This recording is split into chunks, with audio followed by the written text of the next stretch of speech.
So hey guys, this is Vishwajit and welcome back to my YouTube channel. So in this video, I'm going to show you how you can download, from where you can download the source code, how to create and activate the environment, and how to get ready to execute the project. So I have already shared the link in the description for the project. You can just copy and paste it in your new tab, okay, in your browser. So I'll open Chrome. I will type it manually to my GitHub profile. So it's github.com/THECURIOUSJUEL. It's the curious jewel, github.com/the curious jewel. If you just press enter, so this is my repository, okay, but you don't have to worry. You will be having a direct link to my repository, like to the project itself. But if you are coming in this way, so you can come to my profile. This is my GitHub profile. Come to the repositories, then you have to get into here, library management system, okay. If you click over here, so this is the git repo where all the source codes and files are present, okay. I have put the readme file, okay. I said it in the previous video that there is a readme file.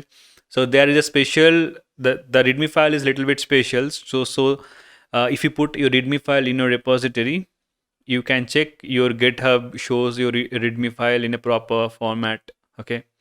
So this is the functionality of readme file.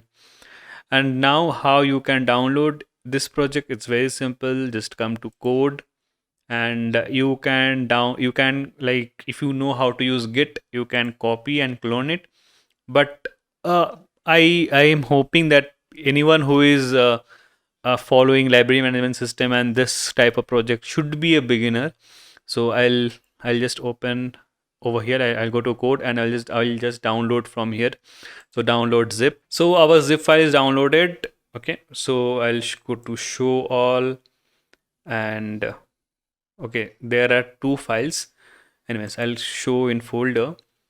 Anyways, I have downloaded it before, and now also I downloaded it. So anyhow, like both are like the same thing. So I'll copy the latest one that I downloaded. So I'll do Control C, and I'll paste it in desktop. You can paste it anywhere. Control V, okay. And it is a zip file, so hopefully our Windows Explorer should be able to open it. So if you do double click, okay, it was able to open. Now I'll select this, drag and drop to my desktop, okay, and I'll close this. See, it is extracted. I'll place it in a proper position. So it is extracted over here, and if I open this, all the source codes and the data that you saw is present. So if I open script, all the scripts files are present, all the Python files are present.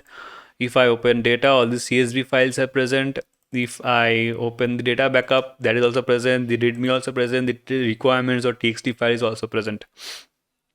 Now I need to set up the environment. For that, what I'm going to do, I'll right click, open in terminal. I hope you have watched my video where I have showed you how to set up terminal and get those things. So if you have not watched, I do recommend you watch that playlist. I have made a whole playlist on setup. So if you have done that, we can just open in terminal. And now we have to create a new environment. So conda create. And I also made a playlist on how to work with conda environment. If you want to watch that, you can definitely go and watch that playlist also. So anyhow, we'll create the environment conda create -n, and I'll give the name as library. I'll give underscore management underscore system. Don't give spaces, okay. Don't give spaces. If you give spaces over here, it's going to give you an error. Don't give spaces. Spaces are not allowed, okay. So library management system, and if I do space and if I give Python equal to 3.10, just remember, use any Python version which is above which is 3.10 or above. Okay, don't use Python 3.9, our code won't work. Now I will just execute this. Okay, I have personally created a directory previously to test it, but don't worry, this warning won't come in your case. Okay, I'll continue creating the environment. I'll press Y. Okay, and again I'll proceed Y. For demo purpose, I have created the environment previously. Some files are still present, but don't need to worry, it won't show you. You just press Y and it will come over here and see it's saying that our download and extract package is like it's done, it downloaded. Okay, now I just need to activate the environment. Okay, so I'll just need to conda. Let me clear. Let's not clear it. I don't remember the name. Okay, I can copy it from here. I can do Control C and come over here, Control V and enter. Okay, if I do Control L and clear the screen, and if I do pip list, so these are the libraries that comes pre-installed by default. Okay, now we need to install all the libraries from the requirements.txt file. There is one additional library that I have used, which is pw input, and I need that library to be present. Okay, and I have made a video showing how you can install all the libraries from your requirements.txt file. Do check that out if you want. So installing all the libraries from requirements file is very easy. You have to do pip install -r. It is requirements.txt, and if you just press enter,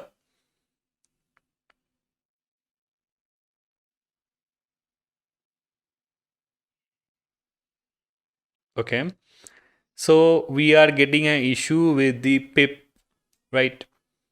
What it is saying, to modify pip, please run the following command. Okay, so since inside the requirements.txt file there is this thing mentioned, that is pip is mentioned. Okay, so we are already using pip to install our requirements.txt file. So pip can't make changes to itself. Okay, so for that, there it is suggesting a different command. We have to use that. Okay, so just copy this command and paste it over here and see. So any changes that you want to do to pip, you can't use pip to do changes to itself. Okay, you just use that particular command, that python.txt command. Okay, it's like a simple thing, I hope. So now you can see it has installed all the required libraries, pw input and pip and stuff. Okay, so now our environment is ready. It is activated. By the way, make sure that this was activated while you installed pw input. Okay, so now our environment is ready. Okay, if I do pip list, you can see it is showing all the libraries, even the pw input, everything that we need is present, and we are good to go. So this was how you can download and how you can set up the environment. So I can like, if you want to run the script from now, you can run it, but I'll run the scripts in the next video where I will show you how the students module work, how the librarian modules work. Specifically, I'll focus on the librarian part in the next video, and maybe in the next video we'll see about the students part.